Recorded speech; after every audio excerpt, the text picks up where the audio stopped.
2024 खत्म होने वाला है और 2024 का साल राजनीतिक रूप से झारखंड के लिए काफ़ी उलटफेर वाला रहा। 2024 में काफ़ी राजनीतिक गतिविधियां हुई। साल की शुरुआत में हेमंत सोरेन जेल गए और साल खत्म होते होते रघुवर दास की पुनः झारखंड की राजनीति में वापसी हो रही है। 2024 में ही झारखंड का विधानसभा चुनाव हुआ। चंपई सोरेन जेएमएम को छोड़कर बीजेपी में शामिल हुए। कल्पना सोरेन की राजनीतिक पारी शुरू हुई। जयराम महतो पहली बार विधायक चुन के आए और कई चीज़ें हुई। लेकिन आप पूरे साल को देखेंगे तो राजनीतिक रूप से जयराम महतो हीरो बनकर निकले हैं। बाकी कुछ नहीं बदला है। हेमंत सोरेन पहले भी मुख्यमंत्री थे, अभी भी मुख्यमंत्री हैं। कल्पना सोरेन, चंपई सोरेन सब ठीक है, कुछ खास बदला नहीं है। लेकिन झारखंड की राजनीति में जयराम महतो हीरो बनकर निकले हैं। जयराम महतो ने जो छवि बनाई है 2024 में, उससे यही लगता है कि आने वाले समय में झारखंड की राजनीति में उनका एक बड़ा कद होने वाला है। डिटेल में बात करते हैं झारखंड और 2024 के बारे में। राजनीति के अलावा दूसरे क्षेत्र की बात करेंगे, जैसे कि सरकारी नौकरी, जैसे SC-CGL जो आंदोलन हुआ, हाईकोर्ट में केस चल रहा है, सबको एक बार में समराइज करने की कोशिश करेंगे। साल की शुरुआत की बात करें तो जनवरी में 28 जनवरी को जैसे SC-CGL का परीक्षा हुआ, पेपर लीक का आरोप लगा, आंदोलन हुआ और फिर पेपर रद्द हो गया। जनवरी में ही हेमंत सोरेन जेल चले गए और चंपई सोरेन मुख्यमंत्री बने। उसके बाद लोकसभा का चुनाव हुआ। लोकसभा चुनाव में इंडिया गठबंधन का काफ़ी अच्छा परफॉर्मेंस रहा। जितनी भी ST आरक्षित सीटें थी 5 की 5 इंडिया गठबंधन ने जीती। लोकसभा चुनाव में इंडिया गठबंधन को हेमंत सोरेन के जेल जाने का फायदा मिला। उसी समय कल्पना सोरेन आपको राजनीति में दिखाई दी। कल्पना सोरेन गांडे से उपचुनाव लड़ी और पहली बार चुनकर विधानसभा पहुंची। हेमंत सोरेन के जेल जाने के मुद्दे को कल्पना सोरेन ने पूरी तरह से भुनाया, खुद चुनाव जीती और इंडिया गठबंधन को भी फायदा हुआ। और लोकसभा चुनाव में ही आपने देखा कि नरेंद्र मोदी भले ही तीसरी बार प्रधानमंत्री बने, लेकिन उनकी सीटें काफ़ी कम हुई, 240 सीटें आई उनकी। लोकसभा चुनाव से आगे बढ़े तो सरकारी नौकरी के लिए आंदोलन शुरू हो गया कि परीक्षा लीजिए, आचार संहिता खत्म हो गया है, अब परीक्षा नहीं लेंगे तो कब लेंगे, विधानसभा का चुनाव भी आगे होना है। उसके बाद कुछ दिन में हेमंत सोरेन फिर से जेल से बाहर निकल गए। जेल से बाहर निकलने के बाद फिर से मुख्यमंत्री बने। उससे चंपई सोरेन गुस्सा हो गए। चंपई सोरेन गुस्सा हो गए तो कुछ दिन बाद बीजेपी में चले गए। उस समय आपने देखा होगा कि क्या उठा पटक चल रहा था। चंपई सोरेन कभी कलकत्ता जा रहे थे, कभी दिल्ली जा रहे थे। लग रहा था आज शामिल होंगे, कल शामिल होंगे या नहीं शामिल होंगे, नई पार्टी बनाएंगे। जो भी हुआ पॉलिटिकल ड्रामा। उसके बाद चंपई सोरेन बीजेपी में शामिल हुए। चंपई सोरेन का बीजेपी में जाना एक बड़ा उलटफेर था। लेकिन उसी समय कल्पना सोरेन राजनीति में पूरी तरह से सक्रिय हो जाती हैं और कल्पना सोरेन के राजनीति में सक्रिय होने से जेएमएम को काफ़ी फायदा हुआ। उसी समय साथ ही साथ देखिए तो 2024 में लगातार जयराम महतो की लोकप्रियता बढ़ती रही।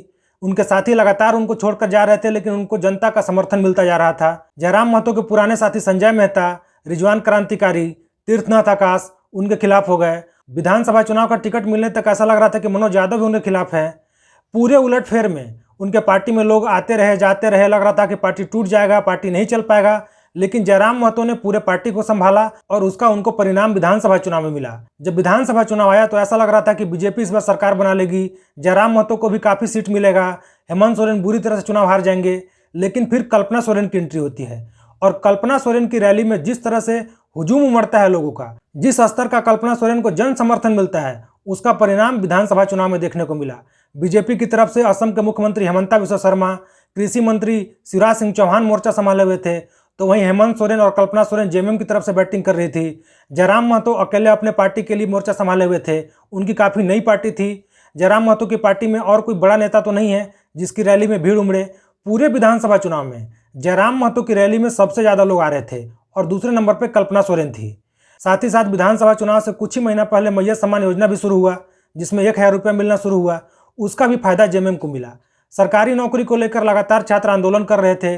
जैसे SC-CGL का परीक्षा सितंबर में हुआ था, पेपर लीक के मुद्दे को लेकर लगातार आंदोलन चल रहा था, सड़क से लेके सोशल मीडिया तक। उसके बाद हाईकोर्ट में भी PL दायर हुए उसको लेकर।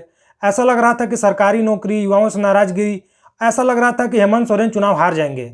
वहीं बीजेपी ने सरकारी नौकरी को लेकर कई वादा किया था कि जैसे ही सरकार बनाएंगे CGL परीक्षा को रद्द करेंगे। लगभग 3 लाख सरकारी नौकरी देने का वादा किया था बीजेपी। मैय्या सम्मान योजना का काउंटर करने के लिए बीजेपी ने वादा किया था कि गोगो दीदी योजना लाएंगे, जिसमें 2500 रुपये महीना मिलेगा। लेकिन सब कुछ धराशायी हो गया। हेमंत सोरेन बम्पर जीत के साथ फिर से मुख्यमंत्री बने। और पूरे विधानसभा चुनाव को देखें तो हेमंत सोरेन तो जीते ही जीते, लेकिन जयराम महतो हीरो बनकर निकले। जयराम महतो ने आजसू का सफाया कर दिया। आजसू पार्टी लगभग खत्म हो गई। सुदेश महतो भी चुनाव हार गए और सुदेश महतो से ज़्यादा वोट उनको मिला। 10 लाख से ज़्यादा वोट मिला जयराम महतो को और लगभग 6 लाख वोट मिला आजसू पार्टी को। तो विधानसभा चुनाव में जयराम महतो ने सुदेश महतो की आजसू पार्टी को रिप्लेस कर दिया। जयराम महतो खुद डुमरी चुनाव जीते और जीतने के बाद विधानसभा पहुंचे तो जयराम महतो का अलग तेवर जो रहता है विधानसभा के अंदर भी देखने को मिला। जयराम महतो पहली बार विधानसभा में बोले तो सीजीएल के मुद्दे को लेकर बोले, विस्थापितों के मुद्दे को लेकर बोले, मजदूरों के मुद्दे पर बोले। पूरे साल की बात करें तो जयराम महतो हीरो बनकर निकले हैं। जिस तरह से उन्होंने झारखंड की राजनीति में अपनी नई पार्टी झारखंड लोकतांत्रिक क्रांतिकारी मोर्चा को स्थापित किया है और जिस तरह से उनका ग्राफ बढ़ रहा है, जिस तरह से उनकी लोकप्रियता बढ़ी है, सोशल मीडिया पे लोग उनके फैन हैं। ऐसा लगता है कि आने वाले समय में अगले 5 साल अगर वो लगातार इसी तरह जमे रहे, डटे रहे, तो आने वाला विधानसभा चुनाव, आने वाला साल उनका होगा। वहीं बीजेपी की बात करें तो बीजेपी के बड़े बड़े वादे पूरी तरह से धराशायी हो गए।